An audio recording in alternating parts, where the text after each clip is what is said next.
Sir Nepal ప్రభుత్వం మీద జరిగిన వ్యతిరేకత మన దగ్గర మరి బీఆర్ఎస్ పార్టీకి ఏమైనా వర్తిస్తుందా సార్? ఇప్పుడు నేపాల్ పార్టీ ఏదైతే మార్క్సిస్టు లెనినిస్టు పార్టీ ఏదైతే ఉందో, మరి అదేవిధంగా ప్రభుత్వంలో ఉన్నటువంటి లక్షణాలన్నీ కూడా ఏదైతే వంశపారంపర్యము, బంధుప్రీతి, అవినీతి, ఇవన్నీ దానికి వ్యతిరేకంగానే అక్కడ యువత అంతా తిరుగుబాటు చేసి ధ్వంసం చేసి మంత్రులను అందరినీ కూడా ఉరికించి కొట్టడం జరిగింది. ఇప్పుడు మన రాష్ట్రంలో తెలంగాణలో రాష్ట్రం ఏర్పడ్డ తర్వాత బీఆర్ఎస్ పార్టీ 10 సంవత్సరాలు పరిపాలించింది. పరిపాలించిన తర్వాత ఇక్కడ పరిపాలన నాకు ముందు అసలు నేపాల్ ప్రభుత్వం మీద జరుగుతున్న దాడిని, విధ్వంసాన్ని టీవీలలో చూస్తున్నప్పుడు నాకు బీఆర్ఎస్ పార్టీనే గుర్తుకొచ్చింది. ఎందుకనంటే ఆ నేపాల్ ప్రభుత్వము పార్టీలో ఉన్న లక్షణాలన్నీ బీఆర్ఎస్లో అసలు 80% లక్షణాలన్నీ ఇక్కడ ఉన్నాయన్నట్టుగా కండ్లకు కట్టినట్టుగా నాకు అర్థమైంది. ఎందుకనంటే అది కుటుంబ పరిపాలన, బంధువుల పరిపాలన, అదేవిధంగా వరుసగా వాళ్ళ కుటుంబమే డబ్బుతోటి మొత్తం విలాసవంతమైనటువంటి జీవితాలతోటి తులదూగుతున్నటువంటిది కనిపించింది. అందులో వేరే వర్గాలకు ప్రాతినిధ్యం లేదు ఆ పార్టీలో.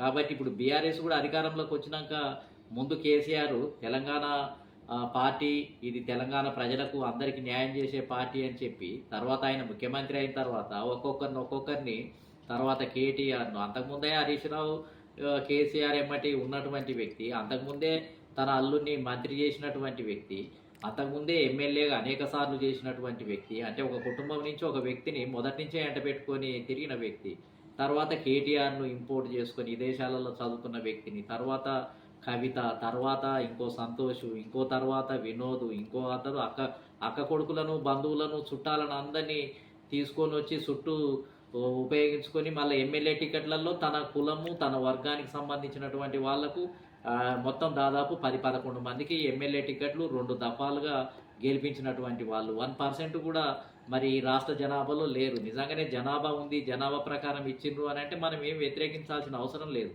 కానీ జనాభా <1% ఉన్న వర్గానికి ఎట్లా 10-11 ఎమ్మెల్యే స్థానాలు, 4 మంత్రివర్గంలో స్థానం, నలుగురికి ఎట్లా ఇస్తాడు? ఒక వర్గం తన వర్గానికి సంబంధించినటువంటి వాళ్లకు 4 మంత్రులు, 11 మంది ఎమ్మెల్యేలు, మళ్ళీ కీలక పాత్ర కేసీఆర్ ముఖ్యమంత్రి.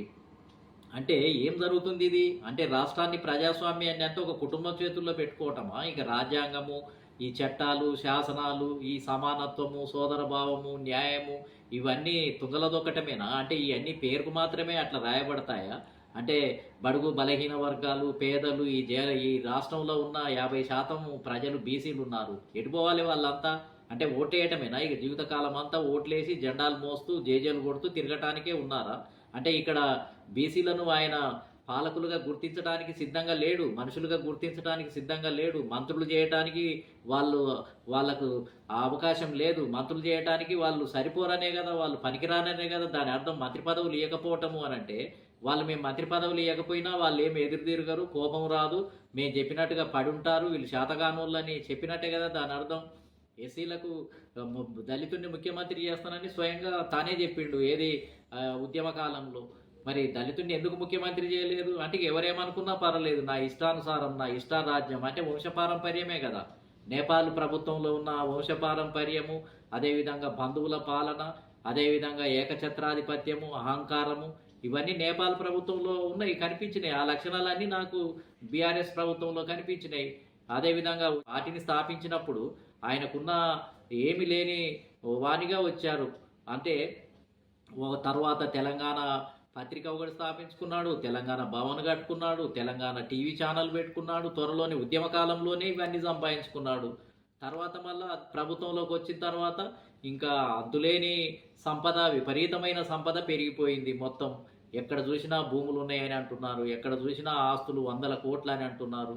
మొత్తం కేటీఆర్, కేసీఆర్ 150 ఎకరాల భూమి ఇప్పుడు సేద్యమే చేస్తున్నాడని చెప్తున్నారు. అదేవిధంగా పార్టీ అకౌంట్లోనే దాదాపు 800 కోట్లు అధికారపూర్వకంగానే, అఫీషియల్గానే ఇతరులు ఇచ్చినాయి, బాండ్ల రూపంలో ఇచ్చిన వాటిని, అందులో 800 కోట్లు ఉన్నాయని చెప్తున్నారు. అంటే డబ్బు తోటి తులదూగుతున్నట్టే కదా, సిరి సంపదలతోటి తులదూగుతున్నట్టే కదా. కుటుంబం అంతా కూడా విలాసవంతమైన కుటుంబం అనే కదా అర్థం. అంటే సాధారణ ప్రజలకు దక్కాల్సినవన్నీ ఇతర కులాలకు దక్కాల్సిన ఎమ్మెల్యే టికెట్లన్నీ ధనిక వర్గాలకు ఒక వర్గానికి కట్టబెడితే, ఎస్సీ ఎస్టీ సమాజానికి ఇవ్వాల్సిన మంత్రి పదవులన్నీ 2-3 కులాలకే కట్టబెట్టి దగ్గరుండే సీట్లన్నీ దొంగిలించి కొన్ని వర్గాలకే కట్టబెట్టడం జరిగింది. అంటే ఇది అంటే బీసీలు ఎస్సీలు బడుగు బలహీన వర్గాలకు కడుపు మండుతుంది కదా. ఇప్పుడు నేపాల్లో కడుపు మండే కదా వాళ్ళు. మేమంతనేమి ఇంత పేదరికంలో ఉంటే మాకు ఇంత అసలు అవకాశాలు లేకుంటే వీళ్ళ కుటుంబాలేమో మంత్రులేమో వాళ్ళ పిల్లలేమో విలాసాలలో విమానాలలో తిరుగుతూ ఇతర దేశాలలో రోజు ఫ్లైట్లలో పోయి వస్తున్నారనే కోపంతోటే కదా కడుపు మండే కదా తిరుగుబాటు చేసింది. అంటే ఇక్కడ ఉన్నటువంటి ప్రజలు ఎన్ని రోజులని సహనంతో ఉంటారు, ఎన్ని రోజులని భరిస్తారు? ఈ విధంగా అసలు ఇది ఒక రాచరిక పరిపాలనే కదా. ఇది రాచరికం అన్నట్టే ఇవి. అంటే ఇక రాచరికము అని అంటే కేసీఆర్ ఒకసారి ముఖ్యమంత్రి కావాలి, రెండోసారి అయితే ఒక బీసీని చేయాలి కదా, ఒక ఎస్సీని ముఖ్యమంత్రి చేయాలి కదా. కానీ మళ్ళీ తన కొడుకుని చేయడానికి మళ్ళీ ప్రయత్నం. అంటే నేపాల్లోనేమో భయంకరంగా ముష్టి యుద్ధాలతోటి రోడ్డు మీదకి వచ్చేసి జనమంతా కూడా సోషల్ మీడియాల ద్వారా ఒకరికొకరు కొత్త రకమైనటువంటి విప్లవం ద్వారా అక్కడ తిరుగుబాటు చేసింది. కానీ ఇక్కడ కూడా ఎల్లకాలం ఉంటుందనే గ్యారెంటీ ఏముంది? ఈ అమాయకత్వము ఈ సహనము ఎక్కువ కాలం ఉంటుందా?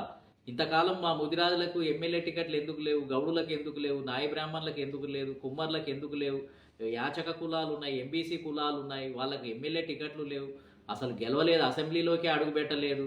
అదేవిధంగా డినోటిఫైడ్ భిక్షాటన చేసే బీసీ కులాలు ఉన్నాయి, ఎస్సీలలో కూడా ఇంకా ఎక్కువ అణచివేతకు గురైన అంటరాని కులాలు ఉన్నాయి, ముస్లిం సమాజానికి ఇవ్వనటువంటి పరిస్థితి. అంటే అందరి సీట్లు ఎస్సీ ఎస్టీ బీసీ ఓబీసీ మహిళల సీట్లు అన్నీ కొల్లగొట్టి ఒకరిద్దరి 2-3 కులాల చేతుల్లోనే కట్టబెట్టి అధికారాన్ని కొనసాగిస్తుంటే ఇది ఎంత భయంకరమైనటువంటి పరిపాలన! అసలు ఇది ఎవరైనా యాక్సెప్ట్ చేస్తారా? ఇక్కడి ప్రజలు కనుక ఏందనంటే చీమునెత్తులు లేక కోపం లేక మొత్తం దీని మీద తిరుగుబాటు చేసే పరిస్థితి ఇది మనకెందుకులే అని అనుకోవటం ద్వారా ఇంతకాలం ఆగింది. కానీ వేరే దేశస్తులు అయితే మొత్తం పార్లమెంట్నే పగలగొడుతున్నారు కదా, మొత్తం మంత్రులనే వెంబడించి కొడుతున్నారు కదా. ఇక్కడ కూడా ఎమ్మెల్యే టికెట్లు ఇవ్వకపోతే మరి ఆ పరిస్థితి ఏర్పడితే ఎట్లా? ఇప్పుడు ఎన్ని రోజులను చూస్తారు? మా బీసీలకు టికెట్లు ఇవ్వని పార్టీ మాకెందుకు, ఈ పార్టీ మాకు అక్కర్లేదని పార్టీ ఆఫీసుల మీదనే దాడి చేసే పరిస్థితి ఏర్పడితే అది పరాకాష్ఠకు పోయినట్టే కదా. కాబట్టి ఇక్కడి ప్రజలు ఖచ్చితంగా ఏంటిది అని అంటే ఇప్పుడు నేపాల్లో జరిగినటువంటి తిరుగుబాటును చూసిన తర్వాత ఇక్కడ తెలంగాణ రాష్ట్రంలో వచ్చే కాలంలో బీఆర్ఎస్ కనుక ఒకవేళ అన్ని వర్గాలకు ఎమ్మెల్యే టికెట్లు ఎంపీ టికెట్లు ఇవ్వకపోతే ఓటు అనే ఆయుధం ద్వారా తిరుగుబాటు చేస్తారు, సైలెంట్ రివల్యూషన్ చేస్తారు. ఓటు అనే ఆయుధం ద్వారా తరిమి కొడతారు బీఆర్ఎస్ను కానీ కాంగ్రెస్ పార్టీని కానీ. ఈ విధంగా 2-3 కులాలకు 2-3 వర్గాలకే మంత్రి పదవులను కట్టగట్టే పార్టీలను మొత్తం ఏంటిది అని అంటే వాటిని అంటే ఓటు అనే ఆయుధం ద్వారానే వీటికి సరైనటువంటి బుద్ధి చెప్పే అవకాశం ఉంది. నేనేమంటున్నానంటే నేపాల్లో జరిగిన ముష్టి యుద్ధము మొత్తం అగ్నిగుండం చేయటము లేకపోతే తగలబెట్టడము వాళ్ళను ఇళ్లలో పోయి దాడులు చేయటం కాకుండా కనీసం ఇక్కడ ఉన్నటువంటి తెలంగాణ ప్రజలు ఆంధ్రప్రదేశ్లో ఉన్న ప్రజలు కనీసం ఓటు ఆయుధం ద్వారానన్నా ఉపయోగించుకొని సైలెంట్గా తడకసాటుకు పోయి ఓటు వేసి వీటికి గుణపాఠం చెప్పాలి, ఈ పార్టీలను తరిమి కొట్టాలి, ఓటు ద్వారా తరిమి కొట్టాలి. ఓట్లన్నీ ఒక్క ఓటు కూడా ఆ పార్టీలకు పడకుండా చేస్తే ఇంకా వాటికి నామరూపాలు లేకుండా చేయటమే కదా. ఇంకా దానికి వాళ్ళ ఇంటి మీదకి పోవాల్సిన అవసరం లేదు, వాళ్ళను తరమాల్సిన అవసరం లేదు, లేకపోతే వాళ్ళ ఆఫీసుల దగ్గరికి పోవాల్సిన అవసరం లేదు. ఓటు అనే ఆయుధం పవర్ఫుల్, రాజ్యాంగం ఇచ్చింది. ఆ ఓటు అనే ఆయుధాన్ని ఉపయోగించుకోవడం ద్వారా ఇప్పుడు రాబోయే 2028లో ఏదైతే ఎన్నికలు జరగబోతున్నాయో వాటిల్లో ఖచ్చితంగా ఇప్పుడు నేపాల్లో జరిగినటువంటి ఉద్యమం ఇవాళ ప్రపంచంలో మారుమవుతుంది. భారతీయులు కూడా దాని యొక్క రూపురేఖలన్నీ కూడా గమనించడం జరిగింది. దాన్ని ఆధారంగా చేసుకొని స్ఫూర్తి పొంది ఇక్కడ యువత అంతా కూడా ఎస్సీ ఎస్టీ బీసీలలో యువత ఇవాళ ఎక్కువ శాతం ఉంది. అసలు మంచి మంచి తెలివైన యువకులు ఉన్నారు. వాళ్ళందరూ కూడా ఇప్పుడు యూట్యూబ్ ఛానల్ ద్వారా సోషల్ మీడియా ద్వారా బలంగా వాళ్ళు తయారు కావడానికి అవకాశం ఉంది. ఎక్కడికక్కడ గ్రూపులుగా తయారు కావడానికి అవకాశం ఉంది. రాబోయే కాలంలో మేమంతా కూడా ఈ మార్క్ ద్వారానే ఈ సోషల్ మీడియా గ్రూపులను ఏర్పాటు చేసి ఎక్కడికక్కడ పోలింగ్ బూతులలో ఎక్కడికక్కడ వాళ్ళను సమావేశపరిచి ఒక్క ఓటు కూడా ఈ టికెట్లు ఇవ్వనటువంటి పార్టీలకు బీసీలకు ఎస్సీలకు ఎస్టీలకు మహిళలకు టికెట్లు ఇవ్వనటువంటి పార్టీలకు ఒక్క ఓటు కూడా పడొద్దు అనే ఒక కొత్త రివల్యూషన్కు మేము నాంది పలుకుతాం. ఆ విధంగా సమీకరణ చేస్తాం, ఖచ్చితంగా ఓడిస్తాము అని చెప్పి